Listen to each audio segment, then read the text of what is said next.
Government said it's not mandatory. The state government, well, Daniel Andrews, God bless him, I wish he would leave our shores. Daniel Andrews then pushed it on to big business, and big business forced it into policy. And as you heard today with Katie's husband, and if you know Jody Lowe, you'd be following him, you would have heard what happened to him. Or not him personally, one of the people that went for a job in the mines in central Queensland. He went through the process, had all his paperwork lined up. And then the final step of the process, you got to download the QGov app. As the last speaker, doctor, spoke about. You got to down, and that guy's going, you know what, I didn't take the shot in 2021, I'm not doing that. Find another job. So QGov is here today, in this state right now, as we heard as well. So voluntary takes on a very different meaning when you apply it through the lens of a politician that wears red, blue or green. The second point I want to make today, I want to ask you a question.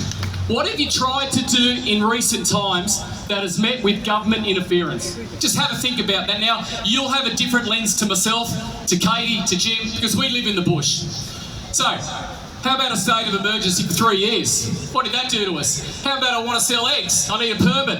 What if I want to put a shed up on my property? I need a permit. What if I want to expand my dam? I need a permit. What about I want to slaughter an animal, one of the animals on my farm? I need a permit. I need a permit for everything. Government overreach is beyond out of control. It is insane. They are in our bedroom. They're in our kids' room. Get out!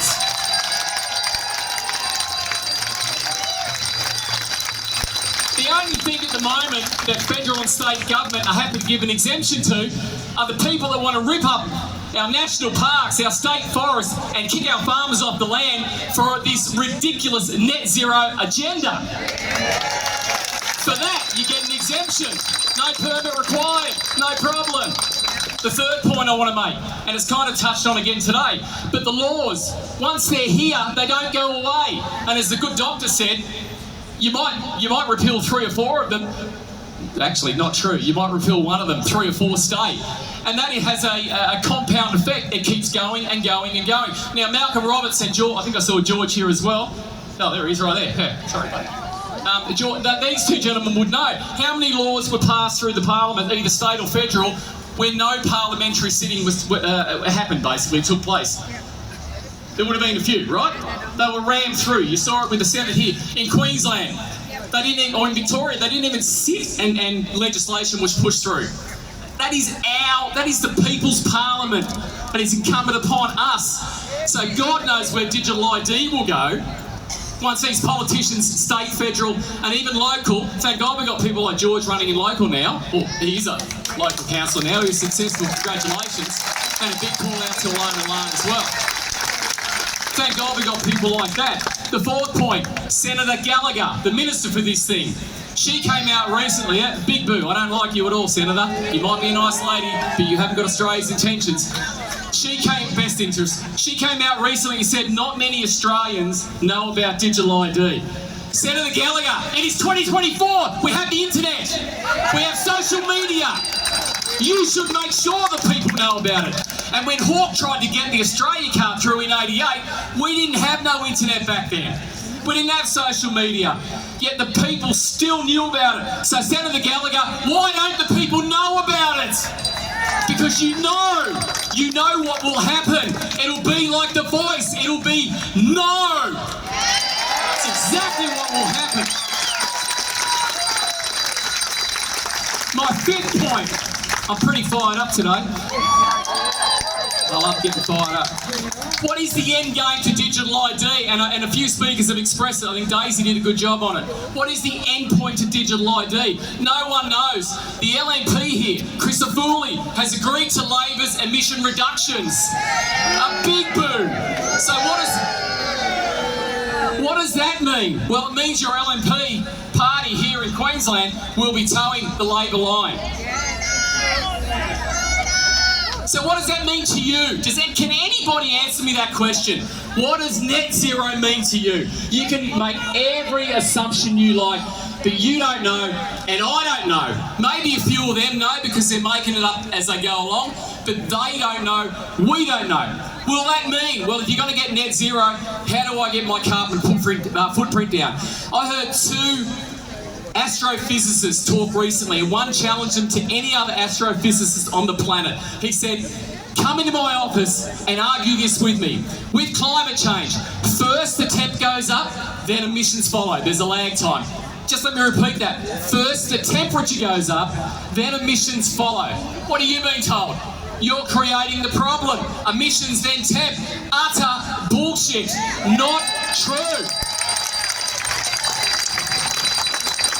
Another point of this is the administration of the digital ID. And this one hurts me a bit. I lived in Victoria for 17 years. My wife and I managed to escape in 2021. Came back home to Queensland, thank God. A mate of mine owned a cafe on Packington Street, Paco for the locals down there at West Geelong. During the lockdowns, during Daniel Andrews' 263 days of lockdowns, he knew 5 of his mates, 5 people that killed themselves because they were forced to lock down. They were deemed unessential, yet a brothel was deemed essential. You tell me how that is right. That is disgusting. And these politicians have no right to make those rules on us. What is this going to do to small business? What is the cost to small business? They got belted. The good doctor said, well, it might have been the professor, the transfer in wealth was huge. Small business cannot afford overheads. Katie was telling me about the cost of labour. This is Labor's fiscal policy. I don't need it. This is Labor's fiscal policy, ladies and gentlemen. Let's get wage growth up. Oh shit, I need that. We got inflation. Oh, we better put wages up. We've got more price hikes. We got to put wages up. We've got more price hikes. That's our fiscal policy. How do we deal with it? Oh, I don't know. Let's tax the people. Australia, you're in debt. Thanks, mate. $1.9 trillion state and federal government. That's your debt. That's $146,000 per taxpayer. And I hope all the people up the back who are walking past can hear it. You owe the federal debt $146,000. That is how much we are in debt. Not sure about you. My wife and I are taxpayers. I don't have $300K sitting in the bank to pay this back. So who's going to pay it back? And as Professor James said, it won't be us, it'll be our kids. The final one I want to talk about is risks. And I'm going to talk in a bit of detail here. Over the last, I think, 13 months of my research, 65 government agencies have been hacked. 65. Now, I'll come to Malcolm's point about 42 or 44 in a minute. In the first quarter of 2024, there has been a 388% spike in cyber and digital crimes. 300, and that's not coming off a small base. That is coming off hundreds of companies, and I'm going to pull out about a tenth of them shortly. A 388% spike. I don't know about you, I'm not putting my stuff in the central hands of a government. Trusting the government is like trusting our daughter, Jeffrey Epstein with our daughters. You're not going to do it. In 2020, security experts warned the Australian public. They said, don't use MyGov ID because the system has a flawed design. They put it in the public domain. Do not use it because the system is built on a flawed design. You know what happened in the months to come? 42 or 44, Malcolm, I'm not sure, breaches occurred. That's what happened. One thing most people don't know is the good old Privacy Act. We think we do, but cop this. In the Privacy Act, there is special exemption for certain state and federal departments that they don't have to report on breaches of data security. Compulsory data security. It's an oxymoron. They've got an exemption where some, not all, they don't have to report on breaches of data security. You still want to trust digital ID. They're not even telling us the numbers. Does that sound familiar to the last 4 years? Absolutely it does.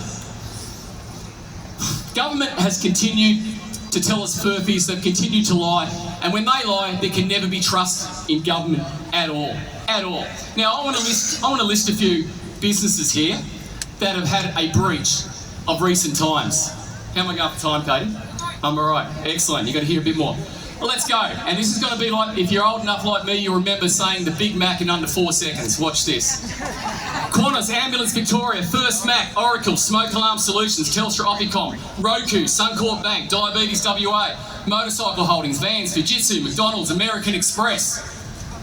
Royal Australian College of General Practitioners, Zerco Data, Epic Games, Microsoft, Tangerine Telecom, Australian Human Resources Institute, Europcar, Central Coast Council, Football Australia, Canberra Medical Centre, Optus, CBA, Super SA, Sony, Alfred Health, Australian Federal Police, Uni of Sydney, Tesla, Judo Bank, Vets Affairs, Victorian State Government, PayPal, South Australian Liberal Party, Big Boo, South Australian Liberal Party, Australian Defence Force, I do need that back, Northern Territory Government, Toyota Medibank, NAB, Coles, TAFE, Tas Government, Crown, thanks, Canberra Health Services, Quantum Radiology, Nissan Australia, Binge, Dan Murphy's, Guzman and Gomez, the Iconic.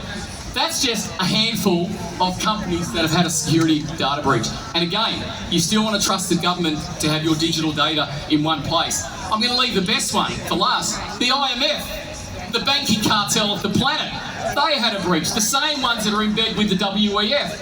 And I can finally get rid of this paper. Because if you don't think the web's in our backyard, this is from the 2016 LGAQ conference. Thank you, Heidi. 2016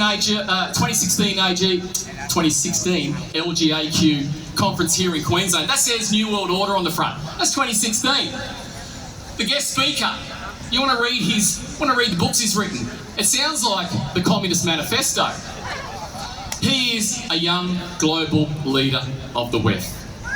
This has been here for a while, folks, and if you have any doubt that these globalists are infiltrating our country, just listen to Senator Estimus, listen to the good Senator talk, listen to Rennick, listen to Antic, listen to all the people that see this. It isn't hard to have decent conversations with your friends. And these very people are telling us it'll be okay. It sounds like, who's that? Is it Glencore, the company at the moment that's trying to dump 133,000 tonnes into the Great Artesian Basement? We believe nothing will happen. Piss off. Piss off. Don't you touch our Great Artesian Basin. That's for our farmers. That's for our primary producers. Not interested in what you might believe in. Your beliefs and reality are far apart. So let me ask you the people, as Malcolm said, our Constitution starts off with, whereas the people, not whereas the Parliament, whereas the people. Get it back, Australia. It is there, it's sitting there, we own it. But we've taken our foot off the accelerator for some time, and we have been hitting our brake because we are moving into a nanny socialist state, and we have for some time, and I've been as guilty as the next person. But that time is up for me. I want to close with this, because you've got to have good news, right? If this bill does go ahead, let's just hypothesise for a second. There must be a charter, and I'm going to ask Malcolm on this one, and Gerard and any others I know in that parliament.